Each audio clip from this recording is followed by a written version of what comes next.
I think the Commonwealth is very relevant in the things that it does and in the political clout that it exercises. I mean, we need to understand that it can only operate within the constraints of the framework of the rules and the guidelines that exist.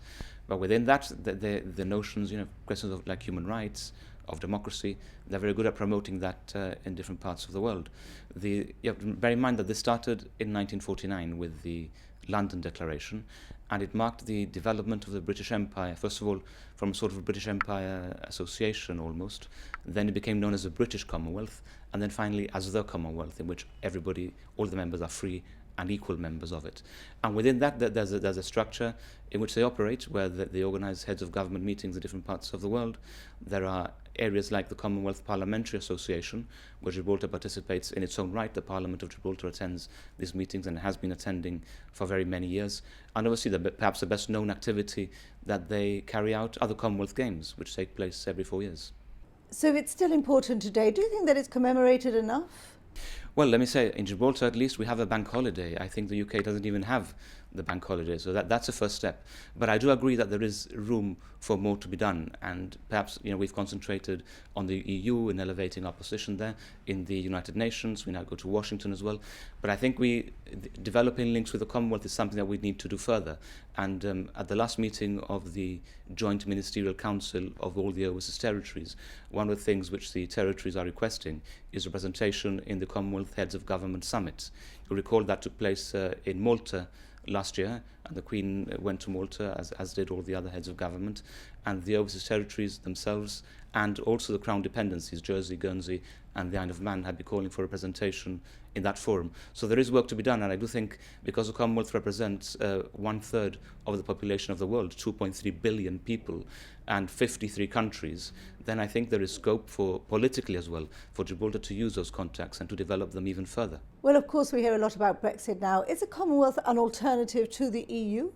It's interesting that you say that, because in 1973, when the United Kingdom joined the European Economic Community, as it was then, one of the accusations levied was that the UK was then turning its back on the Commonwealth, who had been the preferred trading partners over a number of years. So I think that there are two very different institutions.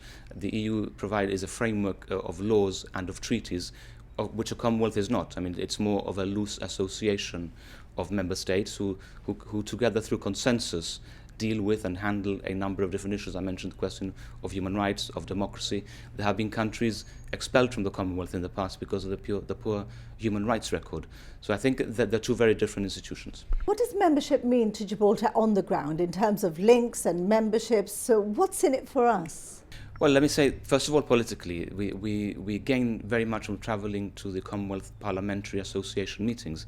I remember during the time of the shared sovereignty, I remember even after that, we've needed support from the Commonwealth. In 2013, at the height of the restrictions imposed by Mr. Margallo at the border and elsewhere, the Commonwealth provided a number of resolutions of support for Gibraltar and of support of a right to self-determination. I think that politically that is of considerable value. And also importantly, I think we learn from each other.